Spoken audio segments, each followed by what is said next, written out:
What's going on, movie fans? Welcome to MovieRounders.com, the world's first 360-degree movie review site.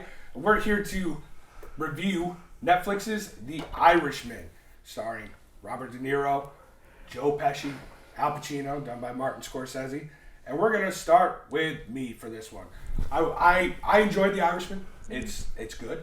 It's long, but it's good. And I'm not going to dwell on it being 3.5 hours. It is what it is. Martin Scorsese does long movies. I love the acting in it. I love that Joe Pesci came back to do this because Joe Pesci is perfect. Yes. I loved getting to know the story because, spoiler alert, I didn't know much about the story at all. I'm not a history person. I slept through most of my history classes. I honestly didn't know who Jimmy Hoffa was. Yeah. I didn't know how connected he was into the mob. I didn't know he knew the Kennedys. I didn't know any of it. Okay, I went into this thing not knowing any of that. I know everybody's going to crucify me that I didn't know any about this, but I didn't. So it was nice to learn the story. It was easy enough to follow the story. It got tough when they would jump back and forth, and his de-aging helped a little bit, but as they kept jumping, I'm like, where are we in this timeline? Yeah. But I enjoyed it overall. Like I said, the acting, it's Scorsese, so profanity, that stuff doesn't bother me. That's what you get with the Scorsese movie. Mm-hmm. The editing, it took a little while to get where they were going. They had a whole 5-minute conversation about being on time, and I'm like, well, let's go. Let's get going. But overall, It's a good movie. It's not a great movie for me. It's definitely not something I'm going to be watching again over and over and over, but overall, I enjoyed the film. It had some great parts in it. It had some not so great parts. Daniel? Okay, well, I'm going to go on record and say they could have took out 2 hours of this movie, and it would have been the same movie. Okay. I know Jimmy Hoffa back in his day, whenever he came to Rise to Power or whatever, headed the union and stuff, he was bigger than the Beatles, literally. He was bigger than, any kind of famous person you could imagine. He was beloved and, he was just like one of the most powerful people in America, and literally he had so much power that, you have to just like go, wow. Yeah. But truth be said, like to me, I'll go on record as saying this movie is a movie of a bunch of old white dudes hanging out at banquets. Okay. And if you enjoy that and you're seeing that, there's a lot of scenes where they're like going to all these banquets and eating meals and stuff. It's just really boring. And on the upside, you got a lot of killing, which is great. I mean, in movies, it's awesome. You get you get to find out who's doing all the killing. And I think that anybody that knows the story of Jimmy Hoffa knows that like up until the 80s, 90s, into the 2000s or the zeros, that was like a big thing. There were T-shirts. Who killed Jimmy Hoffa? Where's Jimmy Hoffa? Well, there's all this speculation. And in this movie, probably the only reason why you should watch this movie is to find out, hey, what happened to Jimmy Hoffa? Okay, the movie actually tells you. So, it was boring. Tony, was it boring for you? So, I hate mafia movies. It's not my style of movie. I don't like that storytelling. I don't like anything about it. But I liked The Irishman. Oh, yeah. Okay. So I found myself going, I gotta watch this. It's 3.5 hours long. Okay, let's get this over with. Fired it up and started watching it, and then I found myself drawn into the story because I do know about the history and about Jimmy Hoffa, and then I did not know how connected the mob was across the whole scene at that time. I knew they were powerful, and I knew they were tied into the Teamsters and the unions. I did not know how connected they were all the way across to the president and things like that. So it was really, if it's true, which it's, I don't know how many liberties they took on it, but if it was very interesting to see all those kind of dynamics in play.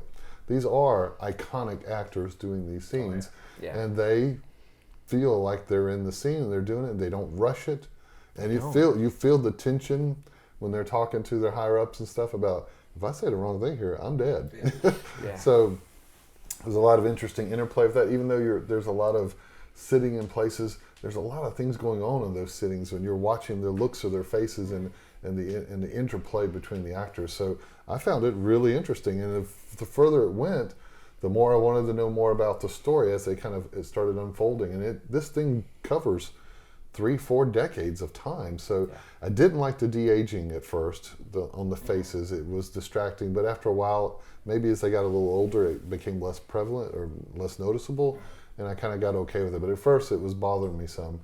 But the aging they did for when they were old was really cool. I mean, they really pull off these people at the end of the stages of their lives and the way they acted that way. So I found it really interesting. I liked it. I surprised myself on this one. I wasn't expecting it, but and for me, it's like, you know, you want to know who's the good guy and who's the bad guy. And in a mafia story, nobody's the good guy. There's no good guy. But you found yourself hurting for the bad guy, you know, because you learned so much about their story and what their behind the scenes were and the interplay between them and their family members. And there's a reoccurring theme going on with his daughter that's in this that kind of haunts him throughout his whole mafia career, which is really interesting to see how that kind of played out. So I was surprised. I liked it.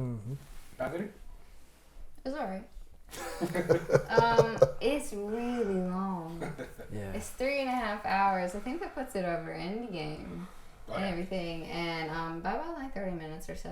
And it's not bad. It's not a bad movie. The acting is great, of course. I mean, you're not going to get bad acting when you've got Al Pacino and Robert De Niro and Joe Pesci. Like, if you want to talk about icons of cinema, there's 3 of them, especially from like the kind of the modern era.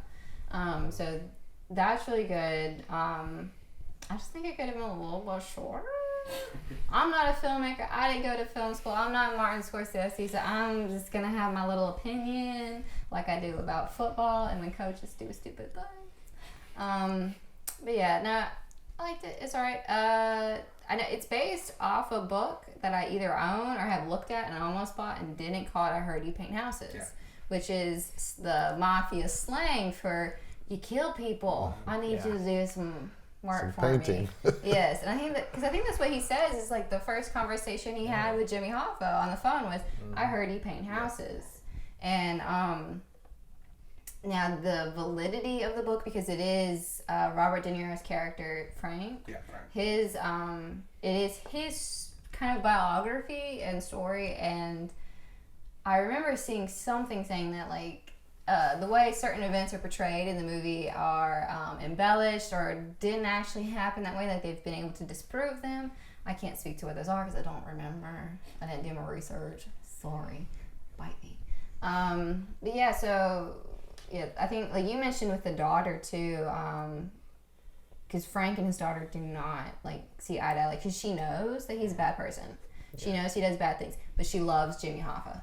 She loves Jimmy Hoffa because I think there's like this.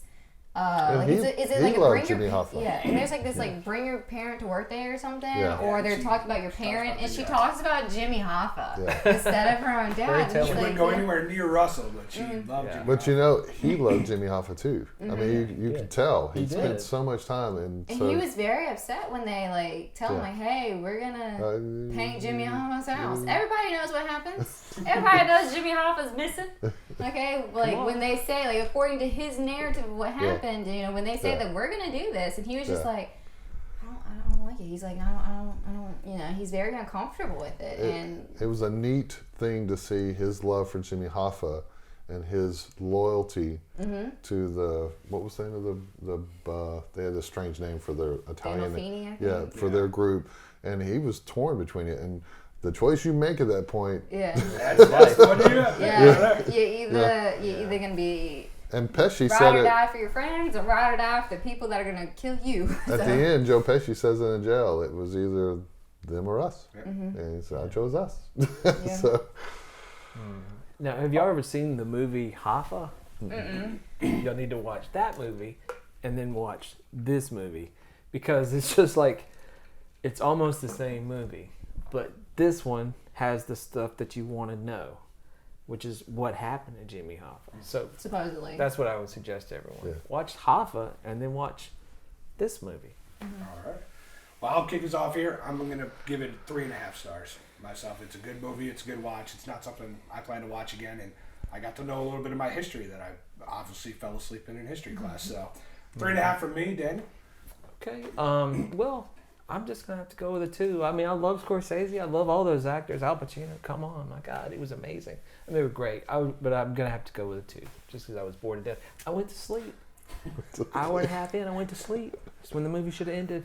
And then I woke up and then watched the rest of it. So, sleeper, I had automatic 2 for me. Tony? And I was not a big fan of history in high school. I love history now. So I'm the guy that watches the History Channel. It's like I love those kinds of stories. So I was surprised because they did such a good job of intermixing. And I love the little flashes where they'd freeze and say how this guy died or how it was. So, oh yeah, that was really cool. Because it was not a good thing to be in the mob. These are important people that we need to mention, but we don't have time to do their story. So hey, they were gunned down here. Yeah, so it was kind of interesting to see that. So I was surprised. For me, I'd 3.5. It has language, and I'm a big proponent of not having language, but when it makes sense with the character and not just to do it kind of thing.